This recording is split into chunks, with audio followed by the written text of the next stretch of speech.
Hey, you're getting ready for a presentation? I've got a checklist for you. Let's go over the checklist. Make sure you're not missing anything so you're good to go.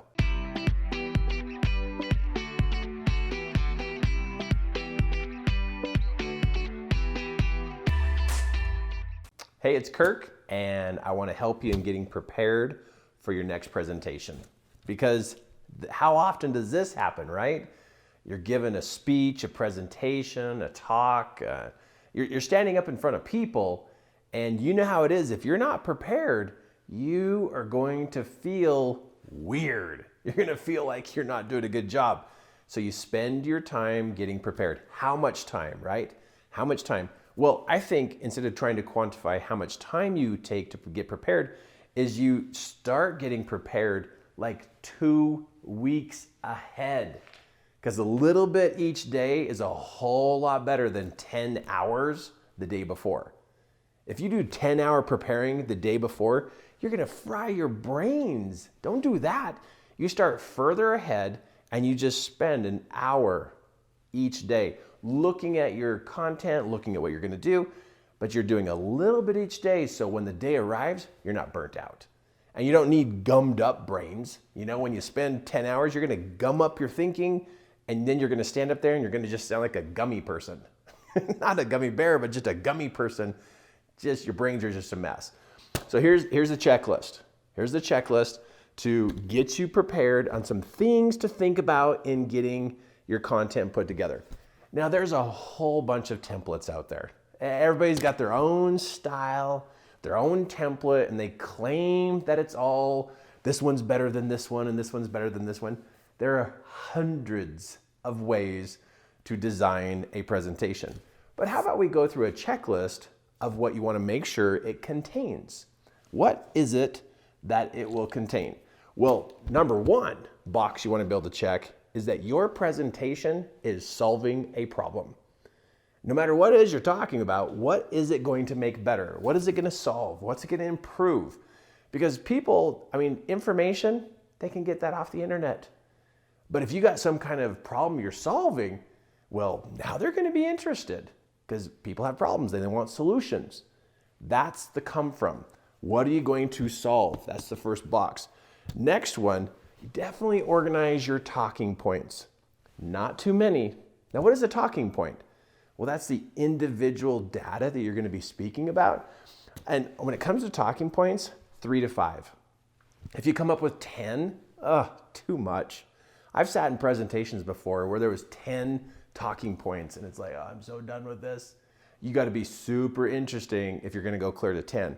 But 3 to 5, always a crowd pleaser. Simple, to the point, 3 or 5.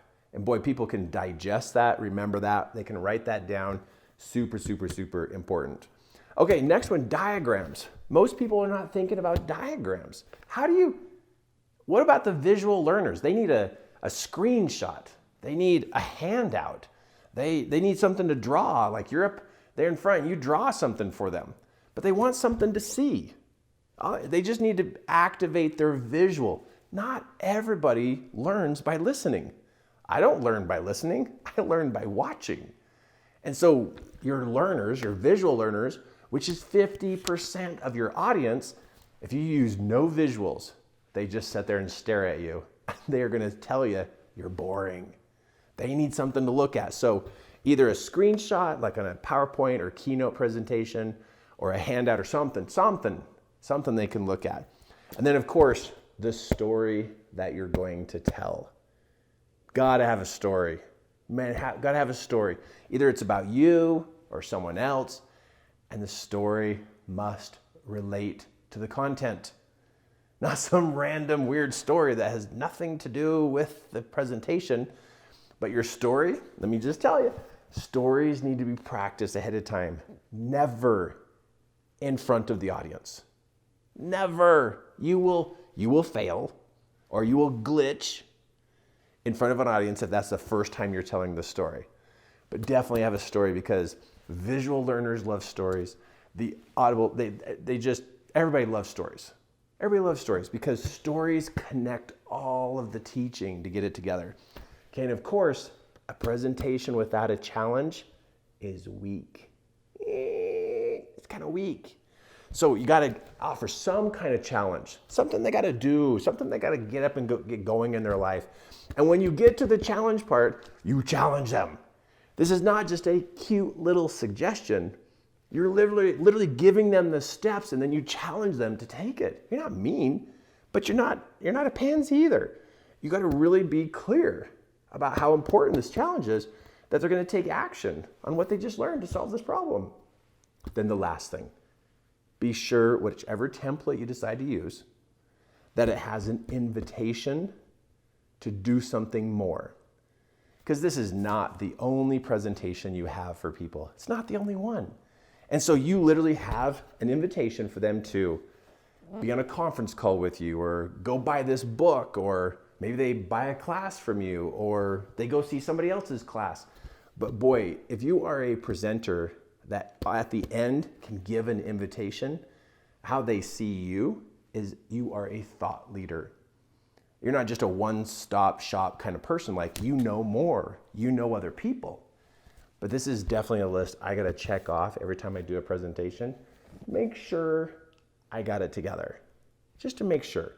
And I know the reason why you clicked on this is you're putting a presentation together. And if you're wondering what kind of template I use for my presentation, click the link below. Click the link below and I'll share my template with you of how I prepare a presentation. So links below, click the link, be able to get that presentation template, and you're set, you're ready to go. And another thing is, click subscribe.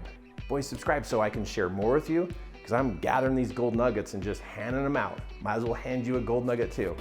But definitely, of all things, check the boxes and plan ahead and do a little bit of practicing each day.